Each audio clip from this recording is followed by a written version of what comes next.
my channel. So today I'm going to teach you a very important concept of erythropoiesis. It's a very important question for your physiology examination for your university, and also it's a very important concept if you want to learn more about the hematology for your general medicine or pathology, and also it's a very important topic for your NEET PG and INSS. So today I will be discussing सारे details of erythropoiesis in a single one-shot video. So after watching this video, I can assure you that you will answer every long answer questions and also every MCQs or any question from the topic of erythropoiesis. So without wasting much time, let's get into the video. So what do you mean by the term hematopoiesis?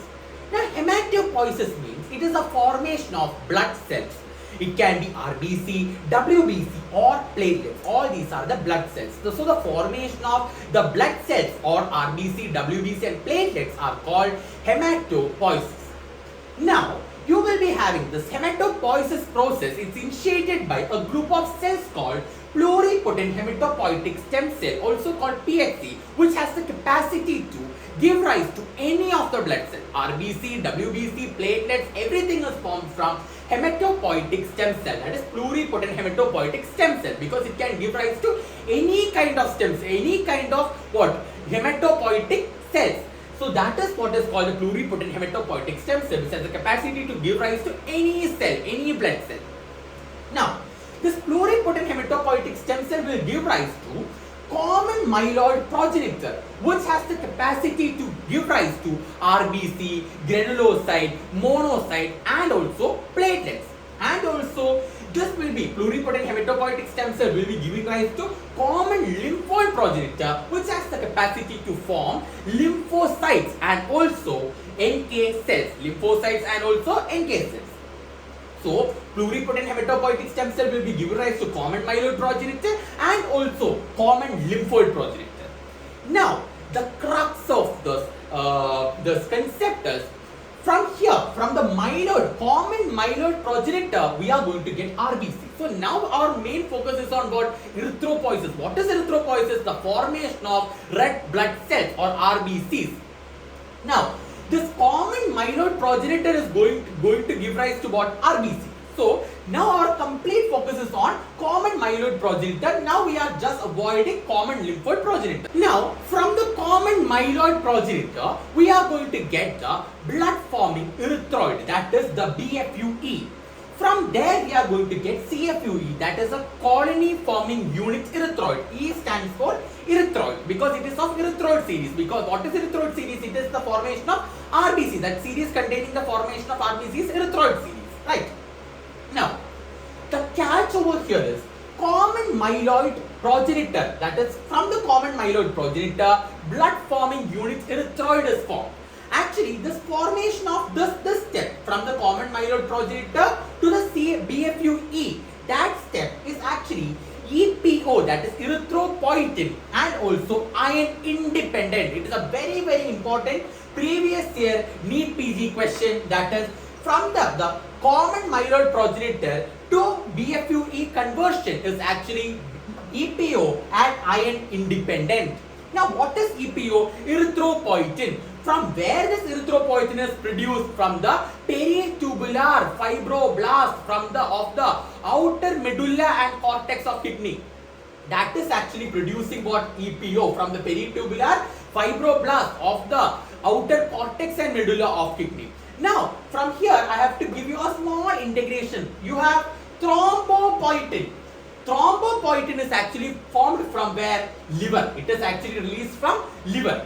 Now, common myeloid progenitor will be giving rise to BFUE, which is actually erythropoietin and iron independent step. Now, from BFUE, you are forming CFUE. We are getting CFUE. This is actually EPO dependent, but it is iron independent. It is actually EPO dependent, but it is iron independent. It's very important. Now, from the CFUE, we are going to get pronormoblast, or it is also called megaloblast.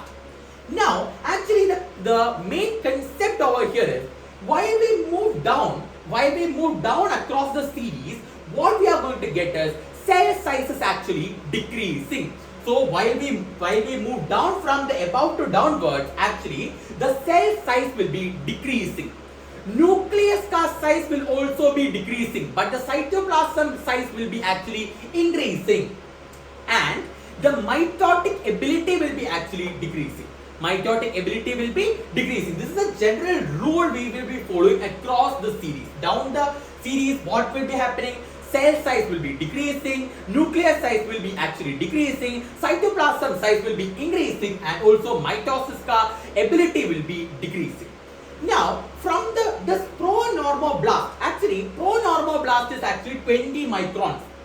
Now, it has a diameter of 20 mu. Now, this pronormoblast, it is having 1 to 2 nucleoli, and it is very actively mitotic.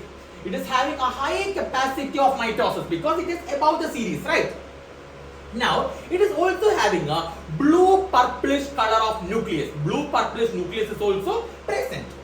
Now, very important concept, and a question is coming over here. This pronormoblast, actually a small, slight, very small amount of hemoglobin is actually present in pronormoblast itself. It is very important. Pronormoblast also has hemoglobin. It is very light or small amount of hemoglobin is present.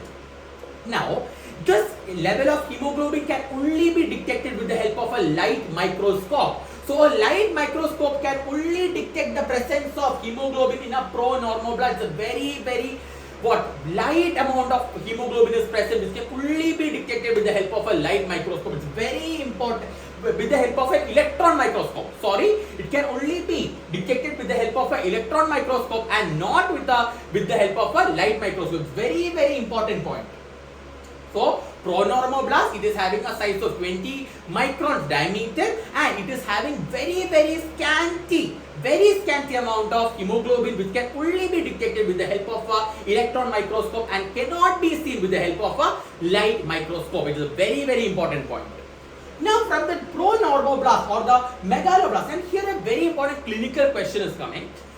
This giant pronormoblast or giant megaloblast is actually seen in a disease called pure red cell aplasia. So, you will be having a disease of PRCA or pure red cell aplasia, which will be actually giving rise to giant pronormoblast or giant megaloblast is actually seen in this disease.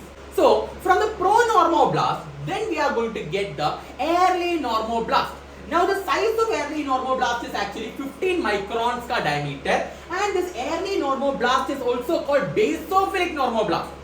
Basophilic normoblast, it is basophilic. Pronormoblast is what? It is also basophilic. Early normoblast is what? Basophilic. The size of early normoblast is 15 microns, which is less than pronormoblast. And mitosis capacity is what? Here also mitosis capacity is there, not as much that of pronormoblast, because down the series mitotic ability will be decreasing.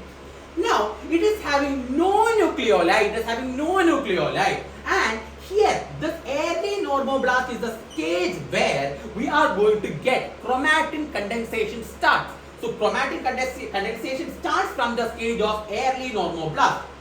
Now, from the early normoblast, actually we are going to get the very important intermediate normoblast or the polychromatic normoblast.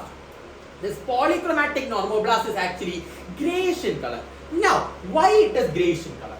Because here this polychromatic normoblast is a stage where actually you are going to get a hemoglobin. So, hemoglobin is actually there. Hemoglobin presence is there. So, first appearance of hemoglobin you are going to see in what? In the intermediate normoblast or the polychromatic normoblast. It's a stage where you are going to see the first appearance of hemoglobin in a light microscope.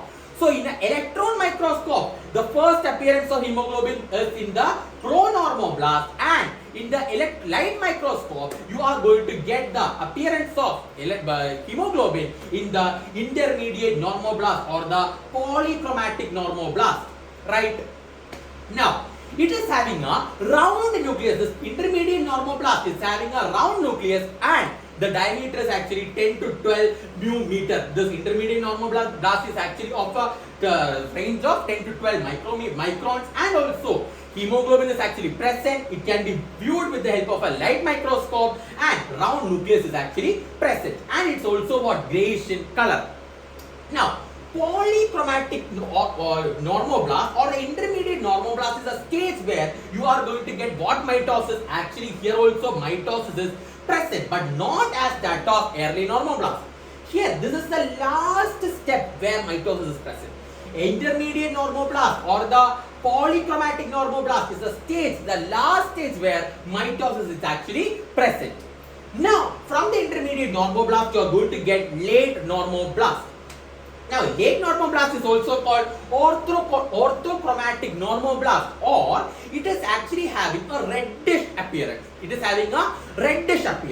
Why it is having a reddish appearance? And it is also having a ring spot nucleus. Why it is having a reddish appearance? Because this orthochromatic normoblast is having predominant amount of hemoglobin. Here there is a large amount of hemoglobin. Here in the late normoblast or the orthochromatic normoblast, here you can see ink spot nucleus. And also this late normoblast is a stage where mitosis is going to be absent. Here mitosis is not present. Now the size will be 8 to 10 microns, and also very important point, the appearance of nucleus or the definitions of nucleus. It is having a pycnotic nucleus. Nucleus will be very thick. It will be very much thick, and it will be very much shrunken. The size of nucleus is actually very much reduced, and it's a pycnotic nucleus. And also there is disintegration of nucleus, and also nucleus will be partially extruded. Generally, nucleus is what? It is placed centrally. Generally, your nucleus is placed centrally. But now what happens is nucleus is pushed to a side. Or it is eccentrically in place, and it is called pycnotic nucleus. That is what is called. It is what? Partially extruded, or it is partially extruded, or it is eccentrically placed. Now that is what is regarding the late normoblast, and it is also having a very characteristic nucleus called ink spot nucleus. Now we will be having reticulocyte, which is having a diameter of 7 to 8 microns, and some books will be saying it as 7.5 to 8 microns. So what you can say is you can take 7.5 to 8 microns, that is more correct. So you can take 7.5 to 8 microns, that is the diameter of reticulocyte. And what is this reticulocyte containing? Now here reticulocyte is actually containing a RNA, and RNA is actually in the form of a reticulum or a meshwork. So actually this is what? This RNA, where it is formed as a reticulum, is actually the remnant, or it is actually a remnant or the remains of the disintegration product. Because reticulocyte actually, this mature RBC, from reticulocyte only RBC you are getting, right? So RBC is not having nucleus, it is not having any organelle, no mitochondria, no Golgi apparatus, nothing is present. So all these cell organelles, all these nucleus, everything that remnants is forming the RNA or that reticulum or that meshwork appearance. Now that reticulocyte or the RNA, this reticulocyte is actually, it is actually present in your bone marrow, right? Very important thing. Blast is actually, all the blasts are seen in bone marrow. So your pronormoblast, early normoblast, intermediate normoblast, late normoblast, everything is actually seen in the bone marrow. Now once this reticulocyte is formed, it will for 1 to 2 days. So for 1 to 2 days, this reticulocyte will be seen in the bone marrow. After 1 to 2 days, it will be moving out of the bone marrow into the peripheral blood or into the circulation. So 1 to 2 days in the circulation also, it will be remaining as reticulocyte in the peripheral blood. And after 1 to 2 days, it will be forming what? RBC, which is having a size of 7.2 micrometer ka diameter it is having. Which is complete, which is not even having nucleus, or it is not having any cell organelles, no Golgi apparatus, no mitochondria, nothing is present for a RBC. So very important thing, concept over here is reticulocyte. Now reticulocyte, it is having what? RNA, or it is having reticulum. This RNA can actually be visualized through a stain called supravital stain, methylene blue and brilliant crescile blue. Supravital stains like brilliant crescent blue and methylene blue can actually can stain this RNA, and thus RNA of the reticulocyte can be viewed. And now it's very important concept, as I told you, 1 to 2 days it is found in bone marrow, 1 to 2 days in the peripheral blood it will stay before converting to RBC. So this reticulocyte count we can actually see. So if you are given a blood sample, you can actually determine the amount of reticulocyte count. It's very, very important. So in a peripheral blood, if you are getting in an adult blood, 0.5 to 1.5% of the total blood will be actually reticulocyte. Right? Now, it's very important catch over here is if you are given umbilical blood. So if you are given umbilical cord blood, there 2 to 6% of the umbilical cord blood will be actually reticulocytes. Very, very, very important previous year question. It is an ionized question. So 0.5 to 1.5% of the adult blood is actually containing the reticulocyte, and 2 to 6% of the blood of umbilical cord blood will be reticulocyte. So that is the details about the reticulocyte. From the reticulocyte, RBC is actually formed. RBC actually has no nucleus, no Golgi apparatus, no mitochondria. In fact, there are no organelles which are present over RBC. So this is what is all about the stages of erythropoiesis. So from the pluripotent hematopoietic stem cell, you are going to get the common myeloid progenitor, from where you will be getting the blood forming unit erythroid, that is BFUE, and from there you have the CFUE. Very important catch over here, from the common myeloid progenitor to the BFUE, it is EPO, that is erythropoietin and iron independent, but from BFUE to CFUE, it is EPO dependent but iron independent. From CFUE, you are going to get pro-normoblast, from there early normoblast, then intermediate normoblast, then late normoblast, then you will be having reticulocyte, and then you will be getting RBC. So it's very, very, very important. So the last stage where you are going to get going to get the mitosis is actually the polychromatic normoblast. The last stage where you are going to get mitosis, and orthochromatic normoblast, the stage where the mitosis is completely absent. It's very, very, very important. And also one more catch over here is this ink spot nucleus. Orthochromatic normoblast is having what ink spot nucleus. It's also very, very important, and also it is having what reddish color of appearance. It's very important. So I think you all must have understood the topic of erythropoiesis in great detail. If you like this video, then do share this video to your friends, and do subscribe my channel also.